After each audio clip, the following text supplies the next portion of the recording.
പരിശുദ്ധ പരമദിവ്യകാരുണ്യത്തിന് എന്നേരവും ആരാധനയും സ്തുതിയും പുകഴ്ചയും ഉണ്ടായിരിക്കട്ടെ. അനന്തകാരുണ്യത്തിന് ഉറവിടമായ കർത്താവെ, ഞാൻ അങ്ങയെ സ്തുതിച്ച് ആരാധിച്ച് മാത്രം അങ്ങേക്ക് നന്ദി പറയും. നിൻ്റെ കാരുണ്യവും നിൻ്റെ സ്നേഹവും നിൻ്റെ ചൈതന്യവും നഷ്ടപ്പെടുത്താതിരിക്കുവാൻ കൃപ നൽകി അനുഗ്രഹിക്കണമേ. ഇതാ കർത്താവെ, അനശ്വരതയ്ക്ക് വേണ്ടി ഞങ്ങളെ ഈ നശ്വരമായ ലോകത്തിൽ സൃഷ്ടിച്ചു. നിൻ്റെ അനന്ത സാദൃശ്യത്തിൽ സൃഷ്ടിച്ചു. അനശ്വരത കണ്ടെത്തുവാൻ ഞങ്ങളെ തിന്മയുടെ ശക്തികൾ തടസ്സപ്പെടുത്തുമെന്ന് നീ ഞങ്ങളെ ഓർമ്മിപ്പിച്ചു. പ്രിയമുള്ളവരെ, ഇന്നത്തെ വചനത്തിലൂടെ വിത്തിൻ്റെ ഉപമയെക്കുറിച്ചാണ് പറയുക. വിതക്കാരൻ വിതയ്ക്കാൻ പോയപ്പോൾ വിത്തുകൾ വീണത് പല സ്ഥലത്താണ്. വഴിയരികിൽ, ഉൾപ്പടർപ്പിൽ, പാറപ്പുറത്ത്, നല്ല നിലത്ത്.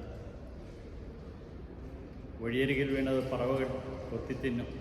ഉൾപ്പടർപ്പിൽ വീണത് എരിഞ്ഞമർന്ന് വളർച്ച മുരടിച്ച് നശിച്ചു പോയി.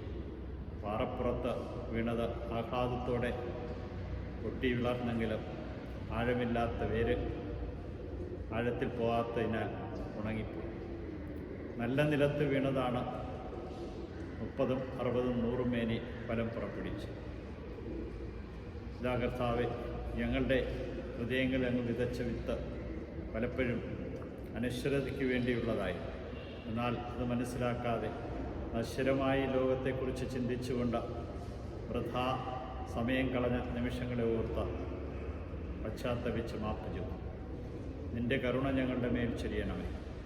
ഞങ്ങളുടെ ഹൃദയം നല്ല വിളനിലമാകുവാൻ, നന്മയുടെ വാക്കുകളും പ്രവൃത്തികളും ഞങ്ങളിൽ നിന്നുണ്ടാകുവാൻ, അതിന് ഫലം പുറപ്പെടുവിക്കാൻ, നിന്നുള്ള വിശ്വാസം ഏറ്റുപറഞ്ഞ് നിന്നിൽ ശക്തിപ്പെടുവാൻ കൃപ നൽകി അനുഗ്രഹിക്കണം. ഈശോയെ, 30, 60, 100 മേനി ഫലം പുറപ്പെടുവിച്ചുകൊണ്ട് നിൻ്റെ തിരുനാമത്തെ മഹത്വപ്പെടുത്തുവാൻ ഞങ്ങളെ അനുഗ്രഹിക്കണം.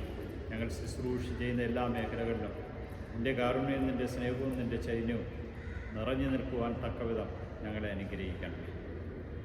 നിത്യം പിതാവും പുത്രനും പരിശുദ്ധാത്മാവിൻ്റെ അനുഗ്രഹം നിങ്ങളുടെ മേൽ വന്ന്